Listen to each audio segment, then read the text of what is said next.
E aí, pessoal, tudo bem? Bom, se você está assistindo esse vídeo, provavelmente é porque você perdeu o primeiro dia, a primeira webconferência, a primeira aula ao vivo. Infelizmente, eu não consegui gravar, não apareceu a opção para mim, e aí eu vou ter que gravar esse vídeo para explicar um pouquinho o que a gente conversou. Eu vou resumir, tá? Porque a gente ficou em mais de uma hora de live, a gente conversou bastante ali sobre como vai ser a disciplina, mas eu vou reduzir isso o máximo possível para falar as mesmas coisas, mas em menos tempo, tá? Porque como é aula ao vivo, geralmente a gente conversa mais. Mas aqui eu vou ser mais objetivo, tá? Bom, vocês estão vendo aí esse slide do projeto o X, tá vendo? Tá vendo? Design na prática. O que é o projeto X, né? Qual que é a proposta do projeto X? Deixa eu arrumar aqui rapidinho. Bom, o que é a proposta do projeto X? É que a gente faça design na prática. Ou seja, eu quero que essa disciplina seja uma disciplina extremamente prática para a gente. Já que a gente está no momento, a gente precisa aproveitar, transformar esse momento numa oportunidade, correto? Então a gente vai fazer o quê? A gente vai pegar essa disciplina e vai transformar ela numa coisa prática, numa metodologia ativa em que você desenvolve o processo, você vai colocar a mão na massa, você vai fazer, durante esse processo de construção, eu vou avaliar, vou tirar 3 notas dali para ser a sua nota da disciplina, e no final do processo, olha que interessante, você vai ter um portfólio de tudo aquilo que você desenvolveu. Por que isso é importante? Isso pode ser o diferencial no mercado de trabalho, porque além de você ter um currículo padrão, normal, como todo mundo tem, você também pode ter um portfólio, onde você escreve toda a sua experiência no desenvolvimento de alguma coisa. E essa disciplina a gente vai ter essa oportunidade de construir o nosso portfólio para o desenvolvimento de uma interface real. Tá? No caso, a gente vai pegar um problema real e aí a gente vai tentar transformar esse problema, criar uma solução para isso e nós vamos escrever todas as experiências. No final, você vai ter um portfólio para chamar de seu, tá? Então, vamos continuar aqui rapidamente o que a gente falou ontem sobre isso. Primeiro, vocês vão ver que aqui embaixo tem alguns ícones, algumas coisinhas. É porque durante a interação eu estou usando um sistema que os alunos interagem comigo no slide. Então aqui são as curtidas, as dúvidas, as mensagens que a galera mandava durante a apresentação. É por isso que eu preciso muito, cara, que vocês assistam a aula ao vivo. A gente só vai fazer 4 ou 5 aulas ao vivo, então, por favor, faça o melhor possível para você conseguir se organize, para você conseguir assistir, porque essas aulas são muito mais legais. A gente interage, a gente conversa, a gente, enfim, vai trocando ideia ao vivo, é muito mais legal do que fazer um negócio gravado, tá? Então, vamos lá. Quando aqui em cima aparece essa mensagem, porque a galera tinha que entrar no site e entrar com esse código aqui para poder participar e interagir com os meus slides. Então, primeiro eu dei bem-vindo, agradeci a galera porque estava aqui, né, enfim, às 21 horas, já estava tarde, mas a galera estava lá ativa para poder conversar com a gente aqui, então eu agradeci por isso. Depois eu comecei a perguntar o que vocês estão sentindo, né? Se vocês estão com medo e tal. E aqui um pouquinho da mensagem da galera, ó. Tá ansioso, tá curiosa e preocupado, enfim. Todo mundo estava mandando mensagem explicando o que estava sentindo durante esse início, essa primeira introdução que a gente vai ter aqui, tá? Então, eu não vou ler todos porque eu acho que não é o objetivo aqui agora. Mas vamos continuando então. O que mais que a gente viu além disso? Eu criei aqui uma competiçãozinha para a galera responder algumas perguntas, né? E aqui a resposta, quem acertou e quem errou. Tá? Depois eu vou mostrar, vai ter mais algumas outras perguntas. Mas vamos lá, vamos direto. Por que a gente adora ou detesta alguns objetos? Existe uma relação, alguma coisa que se explica por que a gente odeia ou adora alguns objetos? Por que de repente eu adoro um livro? Por que de repente eu adoro um fone de ouvido? Mas de repente o fone de ouvido da concorrência que é exatamente igual, ele não me traz a mesma felicidade. Ou um aplicativo de celular ou um software. Por que existe isso? Porque existe um monte de fator psicológico por trás disso. Existem várias camadas que precisam ser estudadas. E é isso que a gente vai tentar aprender aqui nessa disciplina. Existem muitas e muitas outras coisas por trás de simplesmente aquela camada visual que você está vendo. Quando você vê um sistema, um aplicativo todo bonitinho na sua tela, aquilo é só uma camada, é a última camada. Passou-se por várias etapas até chegar naquela etapa do que você está vendo. E aquilo é visual, aquela parte visual é muito importante, mas ela não é a única e não é a mais importante. Você precisa saber exatamente como que você constrói esse processo inteiro e é isso que a gente vai tentar aprender um pouco nessa disciplina aqui, tá? Então, por que a gente adora ou detesta alguns objetos? Basicamente, Donald Norman diz que é o design emocional. Ele tem um livro chamado Design Emocional, porque adoramos ou detestamos os objetos do dia a dia. Então ele explica um pouco que o design é dividido em visceral, comportamental e reflexivo. Tem várias camadas, e depois dessa camada, quando você vai construir um objeto, uma interface, você precisa entender quais são as etapas de construção dessa etapa, dessa interface, que precisa passar pelo ser humano. O ser humano tem que estar no centro desse processo, tá? Então, vocês têm que começar a entender que essa parte do desenvolvimento de software é muito importante, a parte técnica, mas a gente não pode esquecer de colocar o usuário no centro do processo, tá? Aí eu quero mostrar para vocês um vídeo aqui, deixa eu ver se está... Deixa eu ver se... basicamente, por que a gente odeia ou detesta? Por causa da experiência. Qual é a experiência que aquele objeto te retorna? Então, por exemplo, se você estiver usando o aplicativo da Caixa para conseguir tirar o auxílio emergencial, tenho certeza que a tua experiência é péssima, porque o sistema a maneira como ele foi organizado não foi colocando o usuário no centro do processo. Eles tentaram facilitar ao máximo sei lá, a logística da tecnologia deles, eu não sei. Mas para o ser humano, a pessoa que está desse lado tentando usar o sistema, é uma experiência muito ruim, tá? Então, se existisse um concorrente, com certeza a galera ia para a concorrência e não usaria mais o sistema da Caixa. Aliás, não sei se vocês têm percebido, mas muitos bancos digitais estão fazendo essa transferência. Estão falando assim, olha, por que você não recebe o auxílio emergencial usando o meu aplicativo? É só você entrar com alguns dados. Então, você meio que tira a Caixa Econômica deve estar perdendo alguns clientes para os bancos digitais por causa dessa experiência, tá? Então, existem muitas coisas que a gente tem que aprender em relação a isso. Bom, o que mais? Você já teve experiência ruim usando tecnologia? Aí a galera respondeu, né? Eu acho que aqui que a galera respondeu Moodle, aqui, ó, falando da experiência da Caixa, falando da experiência folha de pagamento, enfim, bastante coisa que a galera foi respondendo aqui, mas aí agora eu não vou entrar nessa discussão, tá? Bom, o que mais? Aí eu ia mostrar para vocês o vídeo, mas esse vídeo já está no SIGA, então eu não vou colocar aqui. O vídeo do Donald Norman, onde ele explica o conceito, né, como que ele criou o conceito de UX, User Experience, ou seja, experiência do usuário. O Donald Norman foi um dos engenheiros da Apple, um dos caras mais importantes que a Apple já teve na construção de produtos, e foi ele que criou esse conceito, foi ele que percebeu que não adiantava simplesmente você vender um produto e a pessoa comprar e levar para casa, porque a experiência do processo inteiro ele faz a imagem da marca, ele faz a imagem do que as pessoas pensam da Apple, então precisava ser estudado também. Então o design, ele não está simplesmente no produto final, ele está em todo um processo em que envolve o usuário. Então o Don Norman explica um pouco sobre isso. Esse vídeo está no SIGA, num site bem interessante chamado UX Videos, tá? Então é um trocadilho bem interessante, porque existe um outro site com um nome muito parecido, também de vídeos educacionais. Bom, o que mais? Eu falei para vocês que as pessoas ignoram design que ignoram pessoas. Essa frase é muito forte porque ela diz o seguinte: se você faz um design que ignora a pessoa que vai usar, então a pessoa também vai ignorar o seu design. A pessoa também vai ignorar o seu aplicativo, o seu produto, o seu software, a sua interface. Você precisa pensar na pessoa, porque senão a pessoa vai, se ela tiver oportunidade, ela vai ignorar. Então é claro que se você desenvolve um negócio para um sistema lá, XYZ de uma empresa, se ele não tiver outra opção, ele vai usar aquilo, mas com muito ódio, muito ódio no coração. Isso aconteceu comigo muitas vezes durante a minha vida.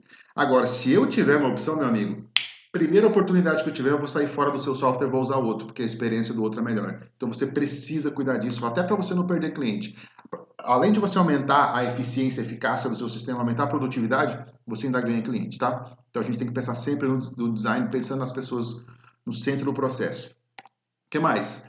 Design não é para o designer. Para quem que é, então? Se o design não é para o designer, para quem que é? Alguém respondeu aqui, ó. Alguém respondeu aqui, agora eu não vou achar. Alguém tinha falado aqui nessas perguntas. Deixa eu ver aqui. É para o usuário, tá. Então, basicamente assim, o design, ele não é para o design, ele é para outra pessoa. Quando você está pensando nesse processo, quando você está pensando em desenvolver um sistema, você não está pensando se o sistema tem que ser bonito ou tem que ser feio. Você tem que pensar qual é a experiência que o usuário final vai ter. Será que é uma experiência boa, uma experiência ruim? Qual é o nível de produtividade que vai aumentar? Será que eu vou conseguir aumentar a eficiência e a satisfação do usuário? Então, o design ele não é simplesmente um produto final do designer para ser bonito ou feio.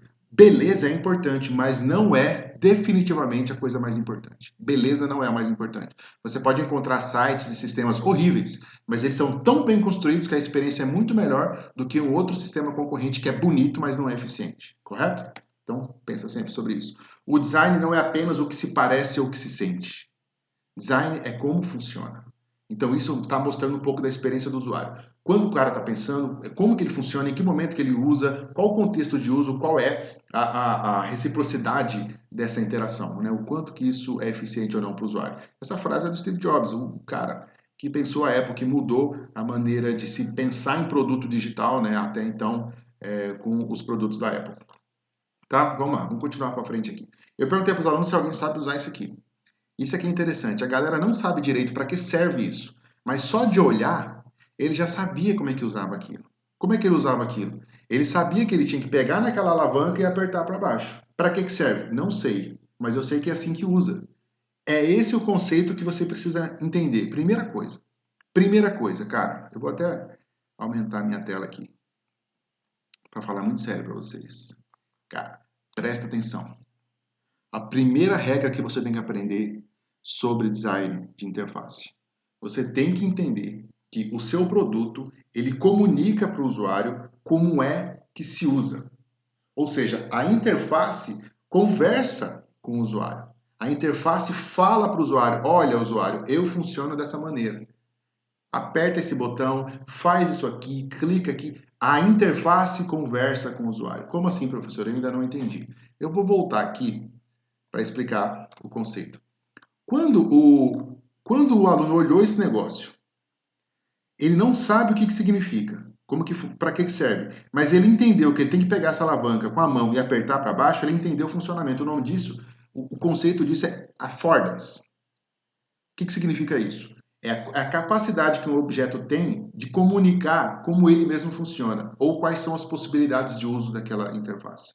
É a mesma coisa que você vê, por exemplo, numa maçaneta de uma porta. Quando você vê a maçaneta da porta, um bebê que não sabe o que é uma maçaneta, ele sabe como usa a maçaneta, porque ele bate o olho e ele entende.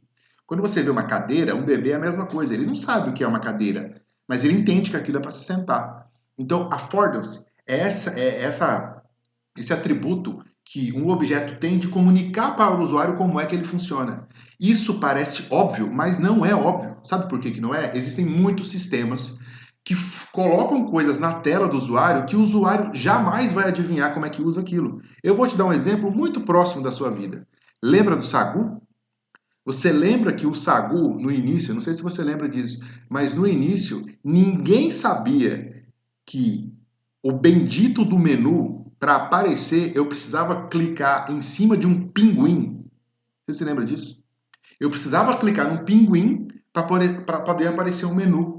Isso é um erro básico de interface. Por quê? Porque o pinguim não se parece com o menu. O pinguim não se parece com um botão. Como é que o usuário vai adivinhar que ele tem que clicar em cima de um pinguim? Você entende a lógica do que eu estou querendo dizer? A interface tem que comunicar para o usuário como ela mesma funciona. Então, como é que eles corrigiram esse problema? Fizeram uma reunião técnica incrível e eles conseguiram solucionar. Eles colocaram um balão de diálogo escrito: Oi, eu sou o menu. Palmas para essa saída genial. Não é assim que funciona, cara. Um botão tem que parecer um botão. Um menu tem que parecer um menu. Um campo de formulário tem que parecer um campo de formulário. Você não pode ficar criando coisas novas, tá? Então, esse é o princípio básico da interface, é o affordance. A sua interface tem que comunicar para o usuário quais são as possibilidades que ela tem de interface, de uso, tá? De interação. Vamos continuar aqui. O que mais que a gente conversou? Eu expliquei para vocês os processos de design, tá? O processo de design está muito... basicamente, eles são esses quatro aqui. São quatro, tá? Como é que funcionaria? A gente tem aqui a fase de descoberta, a fase de definição, de elaboração ou de desenvolvimento e a fase de entrega. Então, para cada uma dessas fases, a gente tem tarefas específicas. Quando eu vou realizar, então, construir uma interface, eu preciso passar por essas quatro etapas até chegar no final. Não é simplesmente entrar no Photoshop e desenhar. Não é assim que funciona. Eu preciso, a primeira fase aqui, ó, noção do problema. Eu tenho que saber qual é a solução que o usuário quer. O que o usuário precisa, no final das contas? De todo o processo que ele vai fazer, o que é que ele precisa de começo? O que ele precisa? Aí eu faço uma pesquisa, entendo o usuário, faço uma pesquisa de mercado, entendo as tendências, etc. É a fase de descoberta. O nome disso aqui é duplo diamante, né? Parece que dois diamantes, um do lado do outro. E você percebe que tem uma fase que ele abre e depois uma fase que ele fecha. Uma fase que ele abre e uma fase que ele fecha. O que significa isso? Na fase da pesquisa, você vai abrir os seus horizontes. Você vai abrir a sua mente para poder pensar e pesquisar o máximo possível. Então, você vai pesquisar mercado, vai pesquisar tendência, vai pesquisar como o seu usuário pensa, etc. Depois que você já tiver esses dados, aí você vem numa fase de convergência, ou seja, você vai sentar com a sua equipe e vai deixar de abrir os horizontes e vai começar a fechar os horizontes. Peraí, vamos fechar aqui, vamos definir algumas coisas. Vamos definir melhor como é que o nosso usuário pensa, mais ou menos um modelo de quem é o nosso usuário, mais ou menos o que é que ele precisa, como é que ele age, quais são as possibilidades. Beleza, fizemos isso, a gente conseguiu então definir mais ou menos um problema. Depois a gente entra na fase de desenvolvimento, de elaboração, ou seja, novamente a gente vai abrir as possibilidades e vamos começar a construir. Vamos começar a construir possibilidades de interface, vamos construir protótipos, vamos fazer alguns testes. E nessa fase de teste de protótipo, não é para criar protótipo top de linha, um negócio lindo, maravilhoso. Negativo, você não pode perder esse tempo. Porque para fazer um protótipo bem feito, você vai gastar muitas horas. E essas horas a empresa não vai pagar para você, ela não está disposta a pagar. Se você quiser ser inteligente, você tem que fazer um protótipo de baixa fidelidade, uma coisa bem simples, feita no papel mesmo, num guardanapo, porque isso você ganha muito mais tempo. Ah, professor, isso é coisa de amador. Não, não é coisa de amador. Isso é coisa de empresa profissional, empresa grande, Microsoft, Firefox, aquela empresa me fugiu o nome, Firefox. Os caras fazem esse tipo de prototipação de baixa fidelidade para ganhar tempo, porque você consegue detectar muitos problemas nessa fase e depois, lá no próximo momento, você vai gastar tempo com um protótipo de alta fidelidade, protótipo mais bonito, com cara de produto final. Mas aí você não gasta tempo fazendo ele no início, porque no início você vai errar muito. Então, já que você vai errar muito porque você não entende ainda como o usuário pensa, você tem que cometer esses erros com baixo custo. Então você tem que criar produtos protótipos de baixa fidelidade e deixar os produtos de alta fidelidade só para o final. E depois, quando você já fizer essas entregas, quando você já abrir as possibilidades de prototipação, você faz os testes com o usuário e você diverge. Ou seja, agora vamos consolidar os resultados. O que a gente encontrou de todo esse processo? Aí você vai conseguir entender melhor como o usuário funciona, como é que a cabeça dele funciona. Na prática, ele usando, você vê ele usando, você vê onde ele clicou, onde ele não clicou, você entende o pensamento do usuário um pouquinho melhor e aí você consegue ter resultados, entregar de fato, falar assim, olha, tá aqui, isso aqui é o que a gente descobriu de todo o processo, então agora a gente pode voltar, porque isso é um processo rotativo, a gente volta para a fase anterior para fazer uma nova prototipação, ou a gente pode, dependendo dos resultados, a gente pode voltar para a fase anterior, depende do que você descobriu. Mas é um processo cíclico, você está sempre voltando para a fase anterior conforme as suas descobertas. E aí, quando você já entendeu melhor como o usuário funciona, agora você já pode começar a criar protótipos de alta fidelidade e aí começa esse processo a ficar cada vez mais maduro, tá? Então, isso é um resumo de como seriam os processos de design de experiência de usuário. Então, a fase 1 você vai descobrir, na fase 2 você vai definir, na fase 3 você desenvolve o software, o protótipo, e na fase 4 você entrega aqueles resultados que você encontrou. Bom, e daí a continuação daqui, né? A próxima, o que a gente estava discutindo além disso? Como é que vai funcionar o projeto X na prática? Exatamente isso. A gente vai pegar todas essas etapas que eu mostrei para vocês, essas 4 etapas, e a gente vai transformar isso em avaliação. A primeira etapa é uma avaliação, a segunda a avaliação 2 e a terceira etapa a avaliação 3. A última etapa, a fase 4, a gente não vai ter tempo, infelizmente, então eu só vou considerar as 3 primeiras fases como as 3 primeiras avaliações. Como que vai funcionar então, professor? Vai funcionar de uma maneira bem legal. Eu acho que vai funcionar bem, se vocês se dedicarem, tá? Vocês vão ter que trabalhar em equipe. Então vocês precisam trabalhar em equipe porque é bastante coisa para fazer. Não é difícil fazer, só que é bastante coisa. Então vocês precisam fazer em equipe. Mas um detalhe, eu dei 15 dias para cada etapa. Então assim, é um tempo razoável. Só que você não pode deixar o tempo passar, porque senão o negócio passa rápido e você nem percebe. Então você tem que tomar muito cuidado com isso, tá? Fique atento aos prazos. E é por isso que eu coloquei uma planilha de organização. Eu coloquei uma planilha de organização justamente para você perceber o tempo passando. Olha aqui, ó, o que a gente tem que fazer, olha o tempo que falta, e fase 1, fase 2, fase 3, fase 4. Tem uma planilha bem organizadinha para vocês também. E também criei o canal do Telegram para a gente conversar, então entra lá no link, a gente vai conversando, tirando dúvidas, eu já mandei conteúdo lá.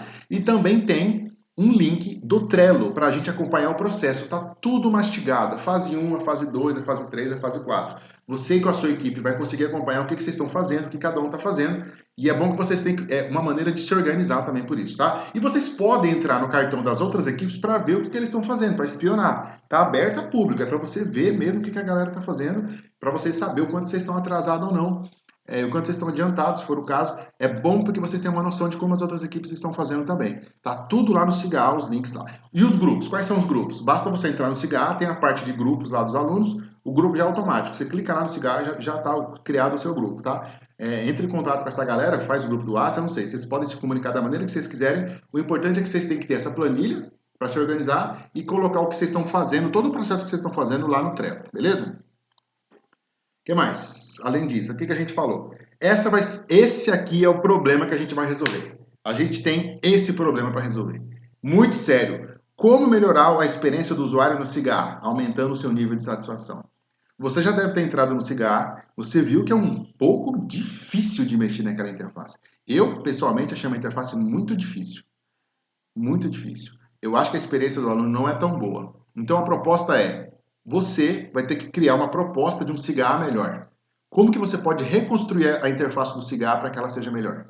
Claro que vocês não vão construir o Cigar inteiro, porque é impossível. Mas vocês vão construir, tipo, uma etapa simples. Por exemplo, como assistir aula, como enviar tarefas. Vocês vão definir mais ou menos uma tarefa e construir as etapas dessa interface para ficar mais fácil para o aluno, tá? Essa vai ser o desafio que vocês vão fazer. E vocês não vão construir um negócio baseado só na imaginação na cabeça de vocês. Vocês precisam passar pela fase 1, entrevistar pessoas, conversar, entender o mercado, o que os outros concorrentes estão fazendo. Depois passar na fase 2, entender, montar um persona, criar uma jornada do usuário, entender uma estrutura básica dessa interface. E depois na fase 3 vocês vão começar a construir o protótipo de baixa ou média fidelidade. E no final vocês vão entregar um protótipo lindo, maravilhoso, uma proposta nova do Cigar, beleza? Então tá aqui, vocês vão ter que transformar essa interface, com uma interface bem complexa, bem difícil, com uma cara de 1990, num negócio mais moderno, mais fácil, que seja mais agradável ao usuário e que dê mais satisfação para os seus acadêmicos e para os seus professores, enfim, todo mundo que estiver usando. Beleza? Aí eu fiz algumas perguntinhas para a galera responder. Responderam, né?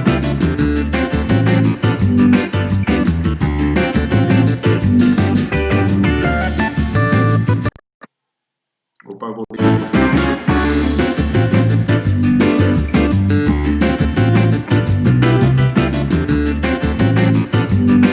Eu não vou mostrar todos porque fica chato, né? Mas na próxima vez que você participa aqui, você vai poder aparecer no ranking também. Dessa vez o Alan fez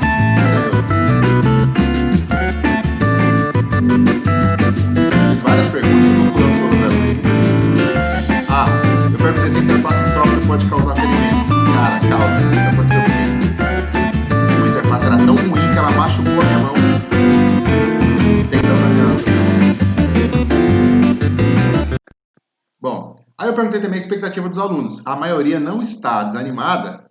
Aliás, a maioria está neutra, então pelo menos não está desanimada. Então tem 36% que está muito empolgado e tem 64% que está neutro. Né? Eu acho que está um pouco de medo da galera aí de como vai ser essa construção inteira. Eu entendo, mas eu acho que vai ser uma experiência legal. Fica tranquilo, beleza? Eu pedi para que eles escrevessem 3 palavras sobre o que achou da metodologia. E aqui estão os resultados, tá? Muita gente, quanto maior a palavra, que mais vezes ela foi repetida. Então, interessante, desafio, desafiador, experiência, utilidade. Teve gente que está com medo ali, em algum lugar eu vi medo, enfim. Eu sei, é comum, cara, relaxa. É uma parada diferente mesmo, eu sei que é. Tem gente que está ansiosa, mas eu acho que vai ser uma experiência legal para todo mundo. E aí, depois, novamente, as respostas da galera, tá? Então foi isso, cara. Esse aqui é um resumo de tudo que a gente trabalhou durante essa primeira aula. E eu pedi pra galera marcar ali Infonemate, marcar nas redes sociais, tudo que estiver fazendo, tirar print, tudo que vocês puderem fazer, tirar print, tirar foto, faça isso. Porque é importante para a gente mostrar para o Unemate tanto que a gente está trabalhando, mostrar para o quanto os nossos alunos são inovadores, o quanto vocês pensam e como é que vocês trabalham de forma diferente. Enquanto está todo mundo pensando no modelo mais chato possível, a gente está fazendo coisas diferentes, coisas legais, a gente está construindo coisas legais, eu quero que vocês mostrem isso, tá? Então coloque hashtag Projeto X, hashtag Sistema de Informação, o Nemate Oficial, que é o arroba da Nemate, e arroba o Nemate Sinop Oficial, que é o arroba do nosso campus aqui. Tá lá no Instagram e Facebook, beleza? Por favor, façam isso para a gente ganhar cada vez mais visibilidade no nosso curso, a gente vai ganhando moral, vocês vão ganhando moral, a gente vai aparecendo cada vez mais, beleza? Então, por final, eu agradeci a galera, eu acho que é aqui, agradecimentos. Isso, aqui é a fase do Tom Hanks, agradecendo para vocês, agradecendo pela presença, agradecendo por ter assistido essa aula. O que mais? Acho que acabou. Acho que é isso. Acabou mesmo. Então é isso, pessoal.